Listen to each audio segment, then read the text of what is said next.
It is a creative industry talk. My name is Eddie Okila and welcome to the program. This is House of Talent Television, where we bring you issues that affect the person, the common person every single day, and we discuss it, dissect, and find answers to it. The Creative Industry Talk is a program that brings together the creative brains, a platform for every one of us to be able to think creatively, to discuss issues that affect us, but of course, discuss the products that we have in the market. How do we work with this? How do we create prices here, there, and what those things? Everyone is creative in their, in their rights or in their way, or on their rights or on their way, depending on which English you use. But creativity exists in every single one of us. And when we're in school, they said, any mistake in art is creativity.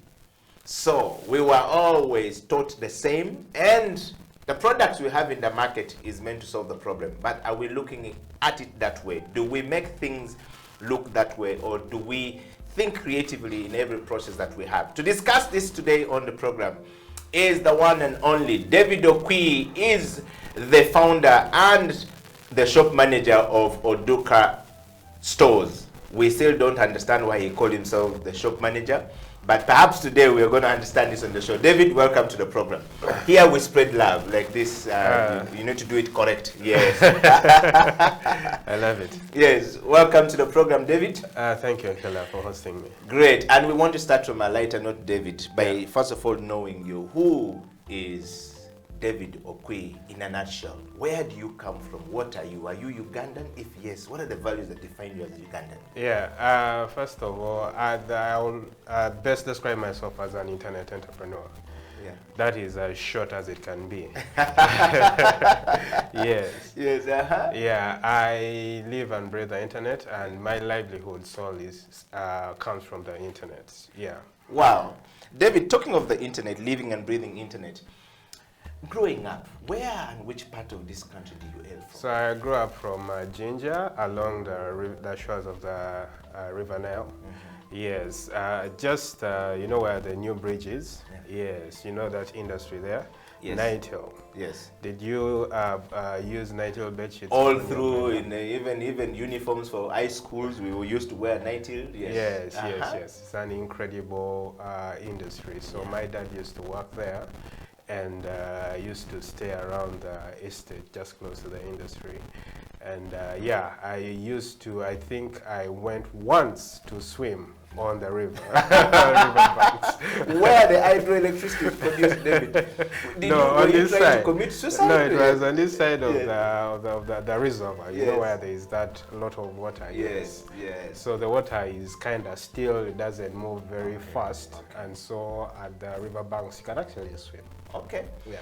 And talking of that, if I'm watching you from, let's say, Dallas in the US or in the UK, from anywhere, and I don't know where these places are from, take us through your ancestry. Where do you hail from? Which part of the country do you come from? What are the food they eat there? Are they creative people? Do they dig creatively or preserve food creatively? Which part of this? What is your ancestry like, if you take us through it? So Manitesot, my dad is from Komi. My mom is from Kapchora, around Sipi Falls. That side, yes. You come from where there's beauty on it. Yes.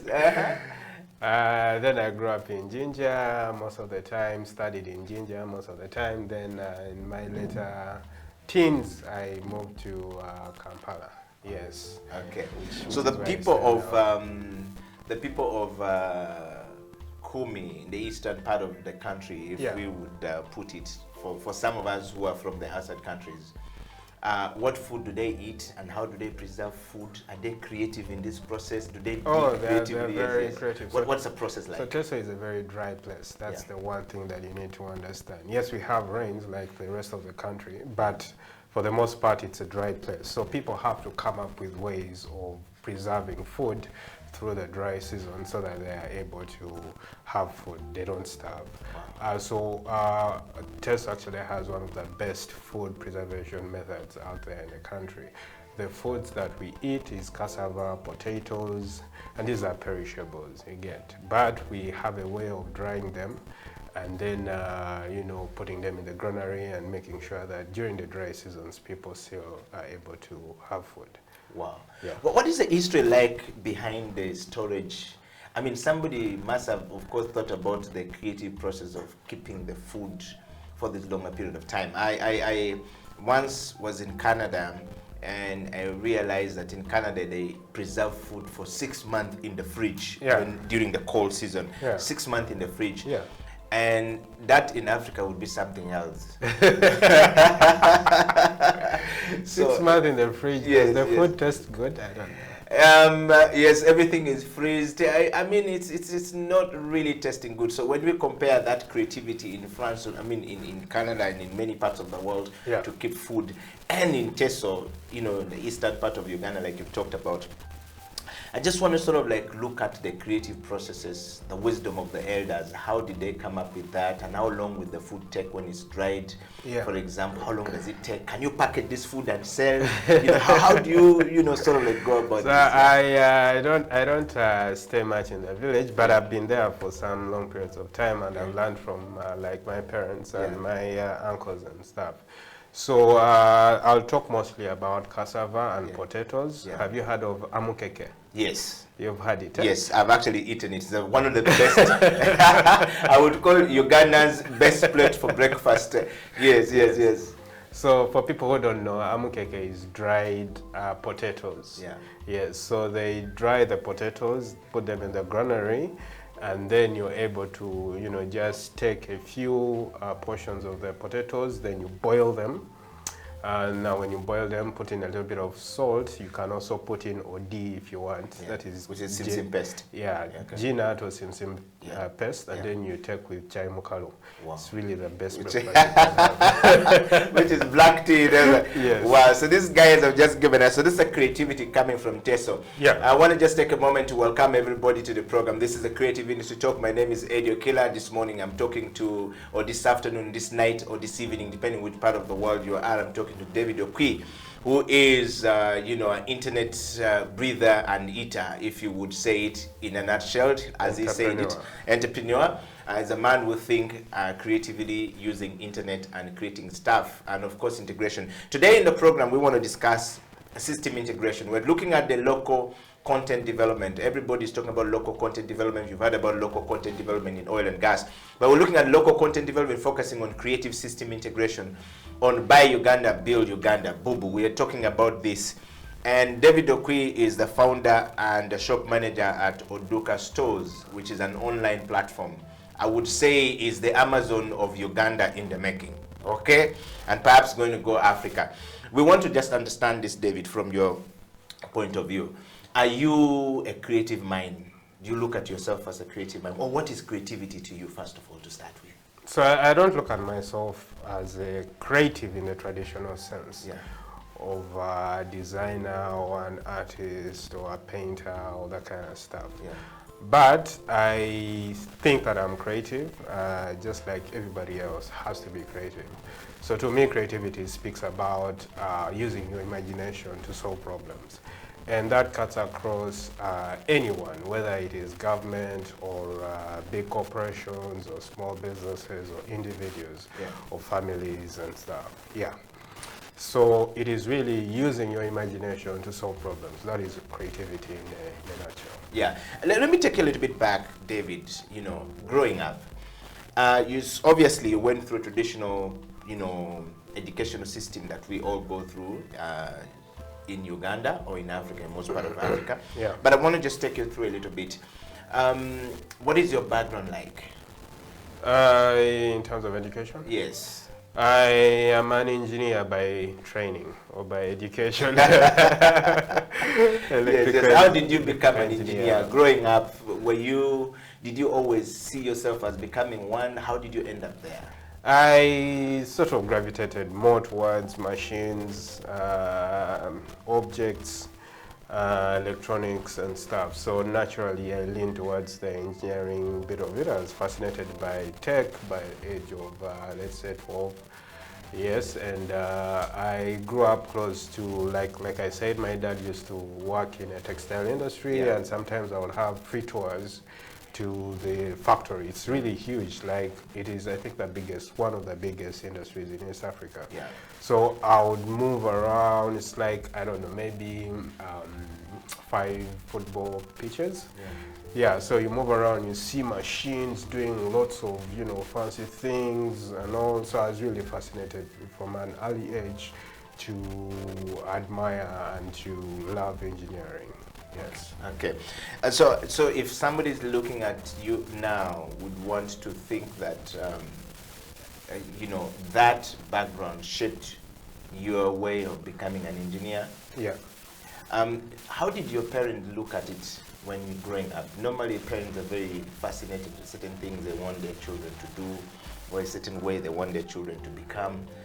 What was like with your parents, your mother and father, when you decided to gravitate toward maths, physics, and all these things? Yeah. But my dad is an open-minded person. You literally just do whatever you want and whatever that you're really good at, and he's just there to pay the school fees. You probably had the easiest, most, you know, adorable dad. Yes. Not like ours. Some of us were always told you have to be a certain thing in life, and if you're not, it's a problem. Yeah. You know, and some were caned. Some of us who were left-handed, our hands were tied in the neck so that we can become right-handed. Wow. Yeah, so there are quite a lot of things that goes in there. Yeah. So David, growing up as a creative person, from the way we looked at you, you were more lean toward tech from a very young person age. Let's talk about, did you ever make wired cars? Yeah. In pursuit of becoming an engineer and stuff like that? Absolutely. Yeah. Also, everyone in an estate that I grew up in, literally the boys Yes. and the girls as well, they literally, everyone made their own toys using, you know, these wires. Yeah. So we'll go to, you know, these fences that are made from these wires. We'll screw that up, unscrew it, and then break the wires, and then use rubber. Yeah, tie it together, then use slippers, you know the slippers? Yes. Cut the hole in the to make the tire. Yeah, cut the hole, make the tire, and then there you go with your car. And they will really be strong. You could actually use them to fetch water, you know, using these 5-liter jerrycans. Wow. So the creativity in Africa sprang from way back when we were children. The only thing is that our education system sort of like, you know, cut that off our head when we started going to nursery school and primary school, and things changed. And some of us were never, you know, good at becoming a creative person at some point, or some of us never made it. But the likes of Daudi Okwii, as we call him, have definitely been able to pursue that career and be where they are today. So David, we're talking about, you're on the creative industry talk, and we're talking about Buy Uganda, Build Uganda. We defined creativity from your perspective, but I want to just ask you, to you typically, what is the process of a person being creative? What is the process? The process starts with a problem. Look at the problem that you're trying to solve, and then find ways of solving that problem in the most cost-effective way possible, using the materials, using the skills that you already possess. So if you're working with people, you have to organize people around you to come together to solve a common problem. And when we talk about creativity from a point of creating a product, and you know, or a brand or a product, you obviously have been into the process of creating one for yourself. And you have one in the process. Typically, take us through that. You know, how do you start and where do you start from? Because everybody, we believe, is creative. But the level of creativity varies. Some are very intuitive in their process, others are very you know, slow in their process. Some people need a kickstart at the back, and you just kick them up and they start waking up and they start doing it by making life hard for them, like COVID-19 came and gave some of us a, you know, a butt kick, and we're doing it. And some just do it easily. But to you, did it come just naturally, easily? I like how you described it. There is no one way of reaching the creative path. It can be chaotic, it can be organized, it can be forced, it can be out of coercion and hard times. Can come from all angles. Yeah, but I'll talk about the Oduka experience, literally, how we started the Oduka store and how we got here. We started right before lockdown in 2020, right just when the coronavirus had started. At that time, online shopping was still something that was taking off. Some people would do online shopping, others wouldn't. But when the coronavirus came, we didn't start a Oduka store because of the coronavirus, but it found us. Yes, it found us right at the beginning of the incubation.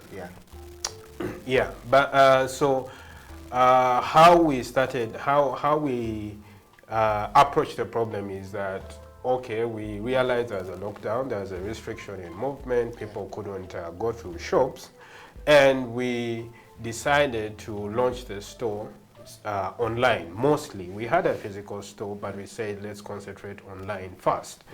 And then when you launch an online store, there are basically a number of things that you have to nail. You have to nail a way of people discovering you and finding you, because it is not like a store that people walk in and then find your products. You have to find a way of storing your goods. You have to find a way of delivering the product to the customer. You have to find a way of people paying you eventually. And then you have to find a way of managing customer relations or customer care.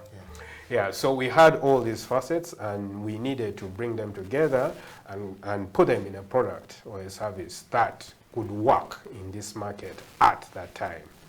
So COVID helped us in a way because it accelerated the trend towards online shopping. For the very first time, some people made an order online for the very first time. Not because they wanted. Because COVID gave them a kick. Because, as you said, the creative process, that kick, you know, it forced them to make purchases online for the very first time. And when you do something for the very first time and it works, it becomes a part of you. You say, oh, okay, this thing actually works. And then before you know it, it becomes a lifestyle, becomes the norm, it becomes the new normal. You realize, this is how it should work. It should have been this way all along. Wow. So, yes, the hard times accelerated our creativity as well. And it helped us reach that goal. So we just had to play around with delivery, make sure that the product reaches the customer as early as possible, make sure that we had convenient payment methods. You could either pay cash on delivery, or you could use mobile money. So we had very flexible payment methods that were convenient to the customer. We were not rigid at all. That's how it worked for them. Wow. Well, you're hearing David Okwii right here on the Creative Industry Talk. We're going to take a break, and when we come back, we will dive into the discussion of, local content development, focusing on Buy Uganda, Build Uganda. David will define that, his understanding of that a little bit, but then we dive into our main discussion today, which is system integration. He's talked about mobile money and his system and how it works and how they started. We want to know, how do you integrate all of these things together, and how can we, the creative people who create products like David, begin to use the system and integrate the system to be able to, sell products without you having to go there should coronavirus continue, should we go into another lockdown, how do you deal with it? Stay right there, I'll be right back after the break. This is Creative Industry Talk. Eddie Okila, David Okwii, we'll be right back after the break.